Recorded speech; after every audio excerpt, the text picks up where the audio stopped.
you for watching. I want to give you an update on this fox story that's unfolded this week. It kind of began about a month ago, maybe even a little more, when we noticed two foxes living under our tiny barn. The tiny barn is the only building that was on this property when we first moved here, or when we first purchased the property, and we've actually called this property Tiny Barn Farm because of that little building. We lived in there for 5 months, and it's really played a significant role in our journey on this piece of land. Now that we're in our house, we have the view of the tiny barn from our home, and we noticed two foxes moved underneath it in a den. So we were pretty excited about seeing these two foxes because we figured, well, if there's two foxes there, chances are there's going to be little ones, little fox kits. And this is because we can kind of see from the house, then we could kind of keep an eye on things. So we set up a little wildlife camera outside the den at a bit of a distance just to see the things going on. We can't quite see the den entrances from the house, and there's a bit of a hill sitting in front of it, so we don't get a full view of it, but we can certainly just check the wildlife cameras just to see who's out and about, and we would see the male and the female. One has a short tail, the female has a short tail, and the male has a long tail. And they would be out hunting at night, and we could kind of see the hours and the times that they would be out and about doing their thing.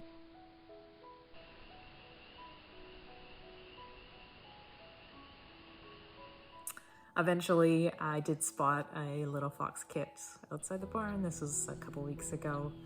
I happened to be going there to just put the camera back, and I spotted a little tiny, kind of blackish gray, fuzzy little round ball pop its head out. They almost look like kittens at this time with their little black ears, and popped his head out and ran back into the den. So I thought, yay, we've got little babies. So we put the wildlife camera back up.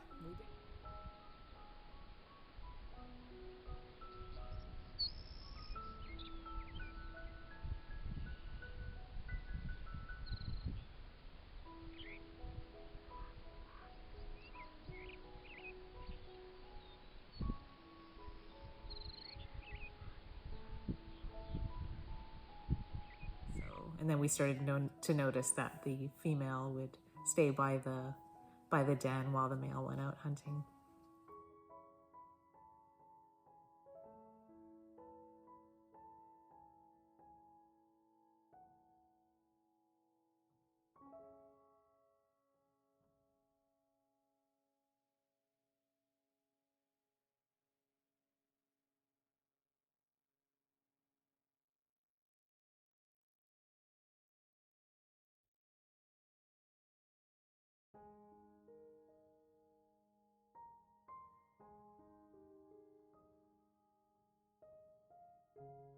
A couple weeks go by, and I saw the male fox one day out during the day, right kind of near the house, which was right outside this window.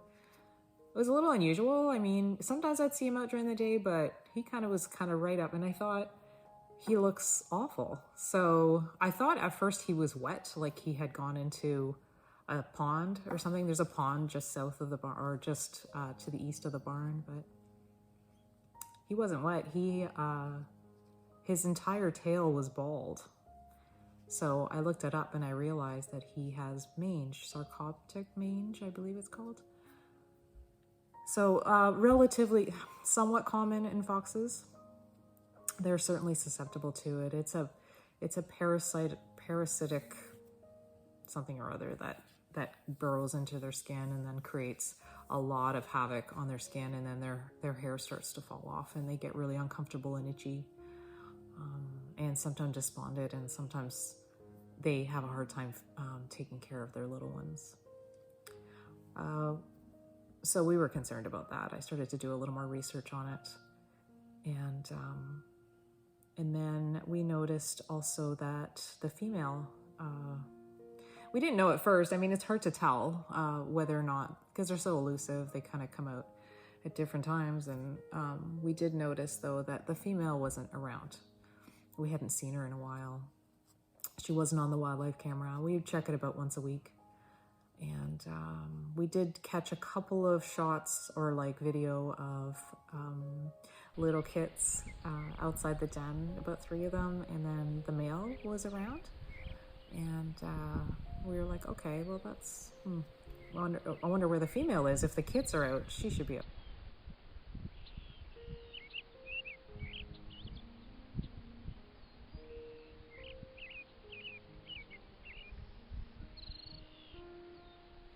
So we kind of were a little worried that something may have happened to her. We never saw her, whether or not she had mange or anything like that. They say that after like 4 weeks, or actually I think it's after 2 or 3 weeks, the females will start going out hunting as well, along with the male, while the kits are in the den sleeping. So, you know, she probably went out and we don't know what happened to her. Lots of things could have happened to her. We have other predators on this property. We have coyotes, wolves, you know, sometimes human interactions, sometimes they can get hit by a car, we don't know. So that was a little bit worrying. And so the other day I went to go switch the camera out, and I noticed a little kit outside.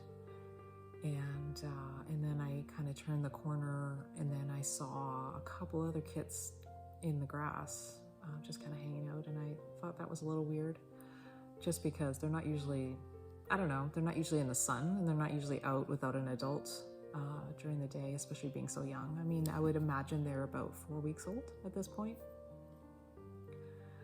So, yeah, that was a little strange. So then on closer investigation, just looking closer, I realized that some of them were in distress, and unfortunately there were 4 of them that didn't make it. So that was absolutely heartbreaking. I called Jonathan, my husband, and we buried those little ones. It's just so sad. So now I know for a fact that the mother is not around, and if the father has mange, there is a possibility that he just wasn't feeding them, or unable to, or I'm not sure if he was even around that much. We had, the wildlife camera indicated that there was a couple days where he wasn't around. There were 2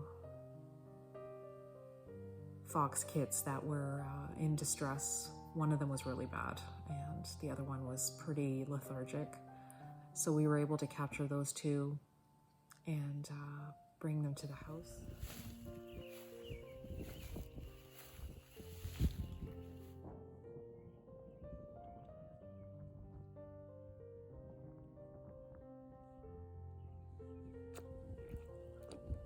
There you go. Yeah, there you go.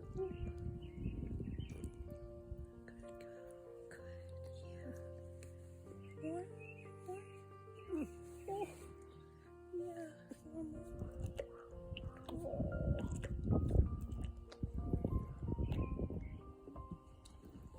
You're scared.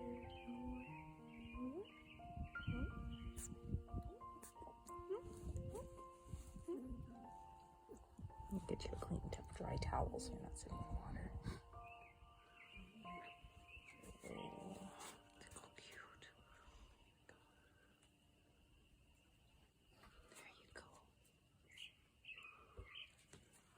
I kept them in a tote with some towels in a very warm room in our house, away from our dog, just in case they have mange or any other diseases. I also wear gloves just to make sure, because foxes can carry rabies, so you have to be careful. And also the wildlife centers recommend that you don't handle them with your bare hands, just so they don't get used to people in case they survive.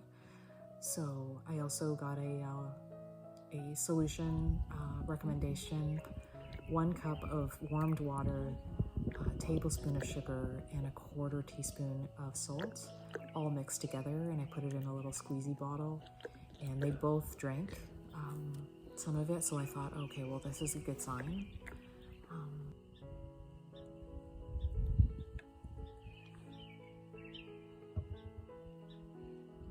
But unfortunately, about half an hour later, the one little fox kid that was pretty far gone in terms of dehydration didn't make it, when it was really, really tough. But then I thought, well, we need to do, like, we have to do what we can for this other little one. It was Sunday afternoon, and the Wildlife Center was not answering the phone. They were not. I don't even think they were open, because this would have been around 6:30 by then. So I thought, well, we have to make sure that he makes it through the night so that I can take him first thing in the morning. And so I gave him more solution. Considering what happened with his siblings, he was at high risk of not making it. He was in pretty bad condition, pretty lethargic, moving pretty slow, pretty sleepy. So I actually don't recommend that you feed them anything, because if they're dehydrated, their little systems can't digest. So I put him to bed. I put a little blanket on him. He was in a warm space in the dark, and I just made it like a den, because they like dens, so I put a cover on it just to make him feel secure and not scared. And I put a little stuffed animal in there with him, just to kind of mimic, I know it's not the same as a mom, but just kind of a furry presence would make him feel a little more secure, kind of wrapped up around him. So my dog Miles had to give up one of his toys. It was the softest, plushiest one. And it went with him. So it's his now. So I'm just calling him he. I don't know if it's a female or a male. So I'm just going to assume male, and then we'll see. I'm going to find out. Anyway, so I didn't sleep that night at all. I was so concerned that this little one wasn't going to make it, and I just kept thinking of the tragedy of the other ones, and I just felt responsible, and it was just like, why didn't I go there sooner? And I know it's just, wildlife is so unpredictable, and it's, of course, you can't know that what's going on all the time. That I'm realistic about, but it's pretty tough when you witness something like that. But so the next morning I got up at, like, I don't even think the sun was out. I sleep with my window open, so as soon as I hear the birds singing, I was up. I snuck downstairs, checked on the little one, and it was just curled up in the tiniest little ball and breathing. So Sleep, my sweetie.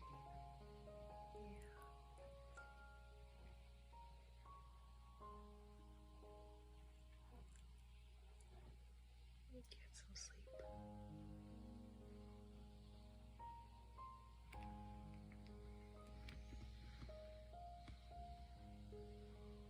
I was just elated that he was alive. So I gently, I put gloves on, I gently picked him up and flipped him upside down, and he was asleep. It was just the most adorable thing.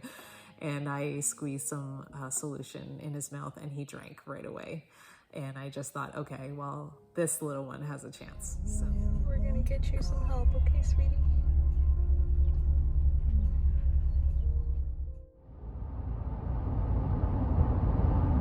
Transporting baby fox to Aspen Wildlife Center. They're just outside of Huntsville, Ontario. They said they would take this little one, hoping this little guy will make it. And there's one more that's still in the den that we're trying to lure out, so I'm going to be setting up a live trap this afternoon when I get back. And hopefully we'll get that little one safe and sound. I don't know. It spent the night by itself under the den, so I don't know how it's doing, if it made it or not. That seemed to be the healthiest one out of the group. So hoping for the best, but thankfully we have this wonderful wildlife center. I mean, it's still a bit of a drive for me, but if we can save this little guy's life, then we're going to do what we can.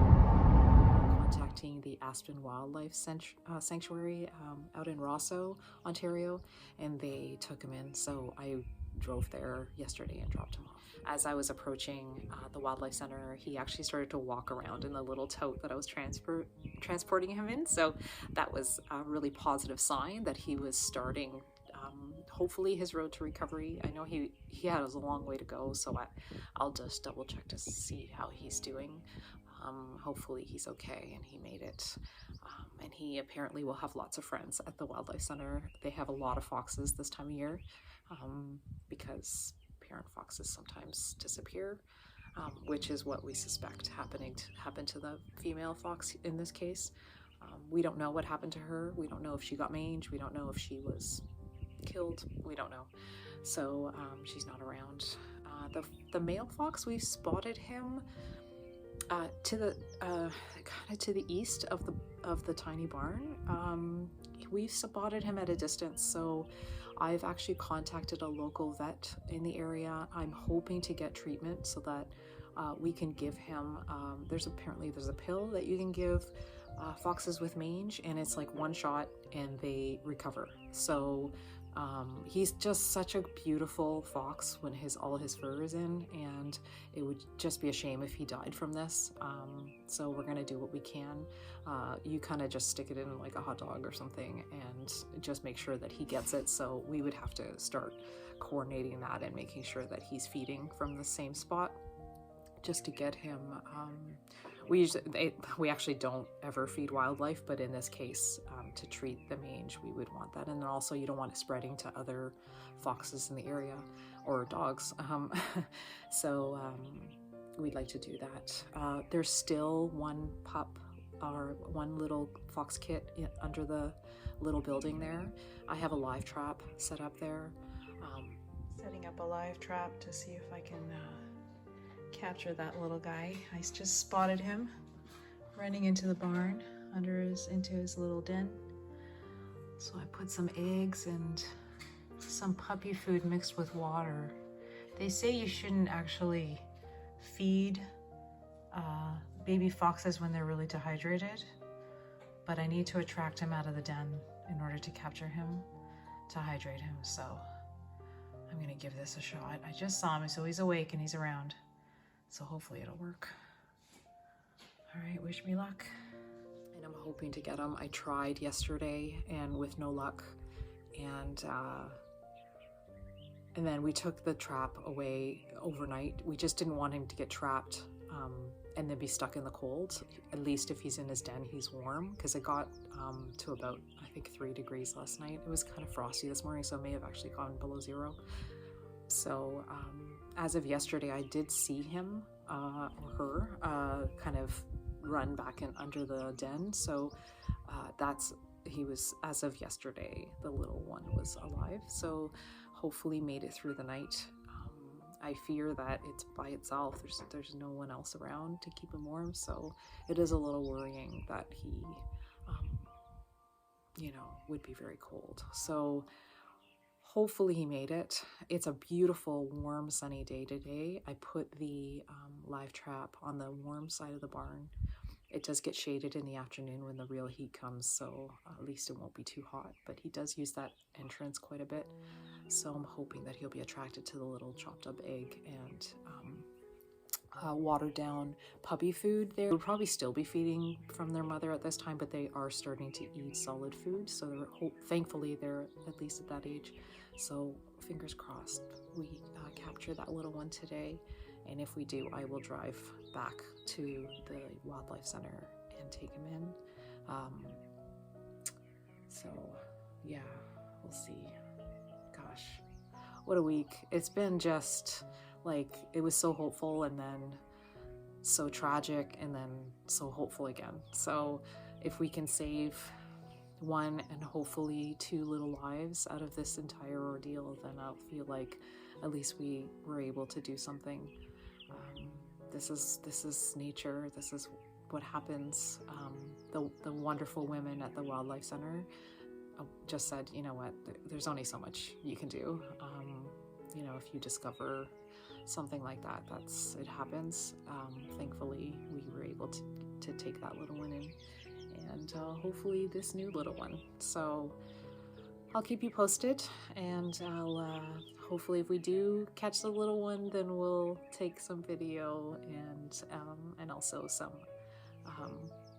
some video about transferring him down, the ride down, playing soft music in the car, and he'll be sitting beside me. So that's all for now. I'll keep you posted. Thanks so much for watching.